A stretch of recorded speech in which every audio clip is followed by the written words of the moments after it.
Hello guys, welcome to your YouTube channel. मैं अमन मिश्रा। आज एक ऐसे टॉपिक पर चर्चा करना चाहता हूं जो रैदर हम इवेंट कहें, ऐसे इवेंट पर बात करना चाह रहे हैं जिसकी कवरेज पूरे नेशनल मीडिया पर हो चुकी है और सभी को टुकड़े टुकड़े में ही सही बट इस टॉपिक के बारे में, इस इवेंट के बारे में पता है। यूपीएससी के मक्का कहे जाने वाले ओल्ड राजेंद्र नगर में 27 जुलाई की शाम राव आईएएस की बिल्डिंग में जिस तरह से 3 बच्चों की मौत हुई,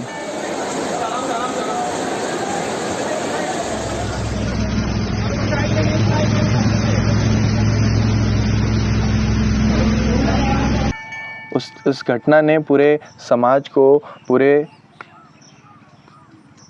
तंत्र को झकझोर कर रख दिया कि जो बच्चे यहाँ पर पढ़ने आए थे, जिन बच्चों के माता पिताओं ने यहाँ पर उन्हें बड़ी उम्मीदों से भेजा था और वो उम्मीद बिना किसी कारण के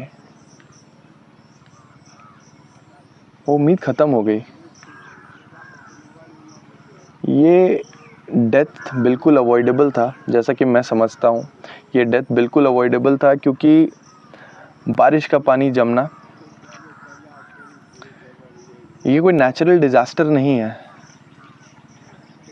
जैसे फ्लड हो गया, ये कोई फ्लडिंग की घटना नहीं थी या फिर लैंडस्लाइड नहीं था कि बच्चे फ्लड में, बाढ़ की पानी में डूब के मर गए। ऐसा बिल्कुल नहीं था। अगर हमें इस इवेंट को कोट करना होगा तो हम इसे मिसमैनेजमेंट ऑफ गवर्नमेंट बॉडीज़, ये ड्यू नेग्लिजेंस, ये नेग्लिजेंस की घटना थी। ये घटना ये दर्शाती है कि किस तरह एक तंत्र जब समाज को भ्रमित करने निकलता है तो कैसे वो ऐसे लोगों की जान ले लेता है जो बिल्कुल निर्दोष हैं, जिन्हें पता भी नहीं था, जो उसी सिस्टम का पार्ट बनना चाहते हैं। जी हाँ, जिन बच्चों की मौत हुई वो यूपीएससी के एस्पिरेंट थे और हर एस्पिरेंट का ड्रीम होता है कि उस सिस्टम का पार्ट बने। आज जिनके खिलाफ वो लोग ओल्ड राजेंद्र नगर की गलियों में प्रोटेस्ट कर रहे हैं।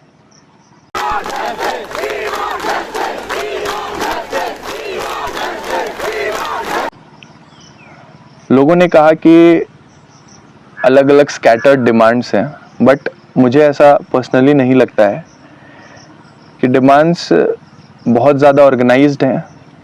हाँ, डिमांड्स बहुत सारे हैं, इस कारण लोगों को स्कैटर्ड लग रहे हैं। बट अगर यही डिमांड किसी ऐसे लोगों की रहती जो किसी न किसी पार्टी का वोट बैंक रहते तो ऐसी बात नहीं होती, उनकी हर बातों को सुनी जाती। बट ऐसा नहीं हो रहा है। बट यहाँ राजेंद्र नगर में ऐसा देखा नहीं गया। एक एवरेज यूपीएससी एस्पिरेंट की 10-12 घंटे पढ़ाई में जाते हैं और बाकी समय वो आगे क्या पढ़ेगा वो ये सोचता है। बट आज वही एस्पिरेंट सड़कों पर बैठा हुआ है और ये 1-2 दिन की घटना नहीं है, आज 10-12 दिन से ज़्यादा हो चुके हैं और बच्चे वहाँ पर अपने डिमांड्स को लेकर बैठे हैं। सरकार ने लॉन्ग टर्म डिमांड्स पर पहले तो सरकार ने, हाई कोर्ट ने डिसीजन लिया और दिल्ली पुलिस और एमसीडी को फटकार लगाई। फिर सुप्रीम कोर्ट ने भी इस चीज़ पर संज्ञान लिया। कोर्ट ने इन्वेस्टिगेशन सीबीआई को हैंड ओवर कर दिया। बिल्कुल, investigation is a long term process, वो अपने तरीके से ही होना चाहिए। पर अगर बच्चे वहाँ बैठे हैं तो ये इसी सरकार की जिम्मेदारी है कि पहले वो उनसे सही तरीके से बात करके उनके डिमांड्स को समझें। क्या लॉन्ग टर्म डिमांड्स है, क्या शॉर्ट टर्म डिमांड्स हैं। अगर एक यूपीएससी एस्पिरेंट डिमांड कर रहा है किसी चीज़ को तो बिल्कुल उसे पता है कि कुछ डिमांड्स ऐसे हैं जिन्हें करने में समय लगेगा और कुछ डिमांड है जो त्वरित उस पर कार्रवाई हो सकती है। बिल्कुल ये इरेशनल मांग नहीं है। जो डिमांड में समय लगेगा आप बिल्कुल उसे समय लेकर करें, बट जो डिमांड इमीडिएट डिमांड्स हैं आप पहले कोशिश करें कि वो पूरी की जाए। जैसे सबसे पहला डिमांड है कंपनसेशन का। जो बेयर मिनिमम कंपनसेशन एस्पिरेंट्स चाहते हैं अपने 3 दिवंगत भाइयों बहनों के लिए। यही है कि जो भी मृत है आप उनको तो जो हम लोग का डिसाइड हुआ 1 करोड़ से 5 करोड़ तक उनको राशि प्रोवाइड की जाए, वो बिल्कुल वाजिब है कि सरकार को सबसे पहले पूरे ऑर्गेनाइजेशन को जिस कोचिंग से उनकी डिमांड है, जिस पूरे बॉडी से डिमांड है, उसे सबसे पहले कंपनसेशन का काम करना चाहिए, क्योंकि बच्चों को जो प्रोटेस्ट में बैठे हैं उन्हें सबसे पहला कंपनसेशन चाहिए उस फैमिली के लिए। दूसरा हो गया सीसीटीवी फुटेज। उस घटना के दिन सीसीटीवी फुटेज जो भी चीज़ें रिकॉर्ड हुई है आप उसे पब्लिक पोर्टल पर रिलीज करें और बिल्कुल नाम बताएं कि कौन कौन उस लाइब्रेरी में उस समय प्रेजेंट थे और अब वो कहाँ हैं। इस चीज़ की जानकारी, ये कौन पूछेगा? अगर हम एस्पिरेंट्स ये बात नहीं उठाते हैं, अगर हम नहीं जानना चाहेंगे कि कितने बच्चे वहाँ पर थे और कौन कौन लोग वहाँ मौजूद थे, कितनों को बचा लिया गया है, तो ये बात कौन जानेगा? बिल्कुल ये बात तो दब जाएगी और यही घटना दोबारा रिपीट होगी किसी और जगह, किसी और तरीके से, बट विक्टिम एक ही रहेगा। पहले भी रहा था, आज भी रहा है और आगे भी रहेगा, वो है स्टूडेंट्स। तो सबसे पहले जो शॉर्ट टर्म डिमांड्स हैं, जैसे कि सीसीटीवी फुटेज, जैसे कि कंपनसेशन, तुरंत जो कार्रवाई करनी चाहिए, जितने भी एमसीडी अथॉरिटीज़ हैं, जो भी इलीगल कंस्ट्रक्शन है, आज जितने भी बेसमेंट्स में इलीगल कंस्ट्रक्शन है उसको बैन करना। आज भी कुछ कोचिंग्स हो गए या लाइब्रेरीज हो गए, उन लोगों के मन में ऐसा चल रहा है कि ये कार्रवाई तो मुश्किल से 10-12 दिन तक चलेगी, 15 दिन तक चलेगी, उसके बाद हम दोबारा से रीस्टोर कर लेंगे, वापस खोल लेंगे अपने संस्थानों को। तो एक प्रॉपर रूल, एक प्रॉपर लॉ बननी चाहिए इस चीज़ पर। तो ये हो गया लॉन्ग टर्म डिमांड। चलिए आप लॉन्ग टर्म धीरे धीरे कर लॉ की एक प्रोसेस होती है, एक प्रक्रिया होती है, हम सब इसे बहुत अच्छे तरीके से समझते हैं, पर शॉर्ट टर्म में बंद तो कर दीजिए सारा कुछ जो बेसमेंट में इलीगल कंस्ट्रक्शन है। ये बहुत इंपॉर्टेंट डिमांड है। अब सिटीजन, एक वेलफेयर स्टेट में ये गवर्नमेंट ऑफ द लैंड का ये काम होता है कि अपने सिटीजन्स के हर मांग को ओवरऑल 360 डिग्री पूरी की जाए।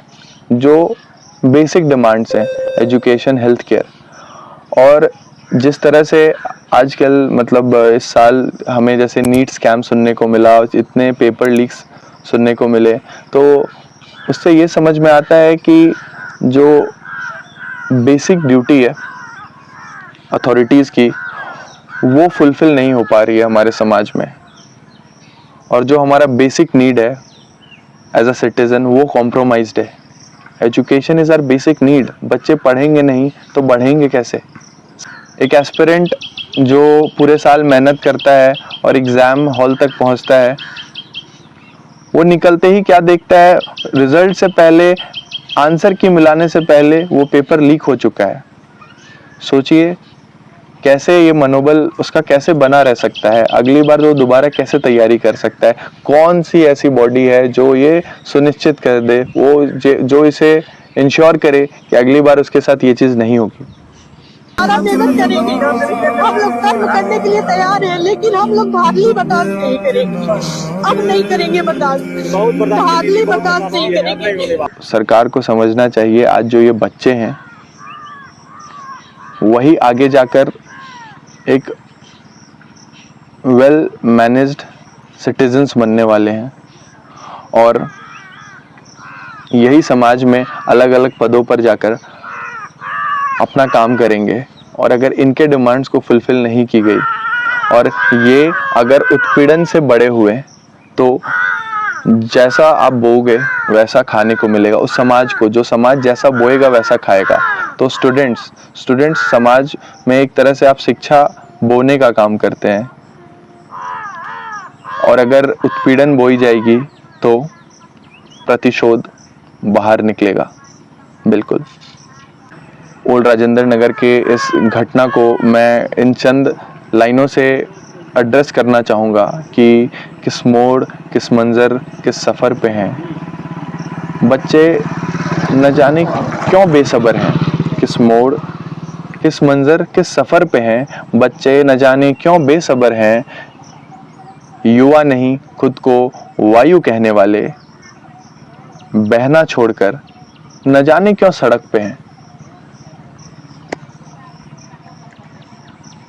तो हमारी दरख्वास्त है, हमारी गुजारिश है अथॉरिटी से कि वो इस प्रोटेस्ट को समाप्त कंक्लूड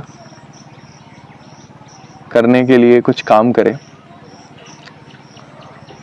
और जो भी स्टूडेंट्स के डिमांड हैं उनको जल्द से जल्द सुनी जाए और जल्द से जल्द उस पर एप्रोप्रिएट एक्शंस ली जाए, क्योंकि डेथ के बदले कोई भी कंपनसेशन पर्याप्त नहीं हो सकता, बट हाँ जीवनी चलाने के लिए कंपनसेशन ज़रूरी हो सकती है।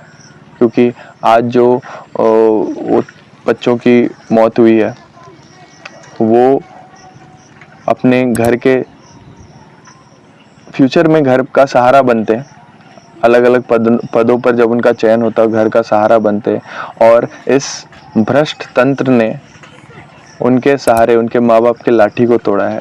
तो रिप्लेसमेंट ज़रूरी है, एक अप्रोप्रिएट कंपनसेशन ज़रूरी है। दूसरा, राइट टू इन्फॉर्मेशन सिटीजन का हक है, ये हमें गवर्नमेंट नहीं दिया है। राइट टू इन्फॉर्मेशन हमारे कॉन्स्टिट्यूशन ने हमें कहा है कि जानकारी हम ले सकते हैं सरकार से, हम पूछ सकते हैं। तो बिल्कुल उसी तरीके से हमें ये जानकारी चाहिए, हम स्टूडेंट्स को, हम समाज को, सिविल सोसाइटी को ये जानकारी चाहिए कि उस दिन कितने बच्चे वहाँ मौजूद थे, कितने बच्चे बाहर निकाले गए और कितने बच्चों के साथ ये हादसा एक्चुअली में हुआ है। जितने भी एमसीडी अथॉरिटीज़ हो गए या पुलिस अथॉरिटी या जो भी लोग इस घटना के पीछे रिस्पॉन्सिबल हैं, उनके ऊपर उचित कार्रवाई की जाए और कार्रवाई ऐसी हो कि पदों से निलंबन सबसे छोटा सज़ा होना चाहिए, उसमें निलंबित कर देना सबसे छोटी सज़ा होनी चाहिए। तो कुछ ऐसा होना चाहिए सज़ा। और for long term goals grievance redressal mechanism बननी चाहिए, क्योंकि एक यूपीएससी एस्पिरेंट के समूह को आज भी तवज्जो नहीं दी जाती है, क्योंकि हमारा कोई ऑर्गेनाइजेशन नहीं है। अलग अलग यूनिवर्सिटीज़ में जिस तरह से लोग ऑर्गेनाइज्ड रहते हैं, इकट्ठा डिमांड कर सकते हैं, और एस्पिरेंट्स जो इतना सारा भीड़ हम लोग वहाँ मौजूद हैं दिल्ली में और देश के अलग अलग कोनों में, उनका कोई एक ऑर्गेनाइजेशन नहीं है।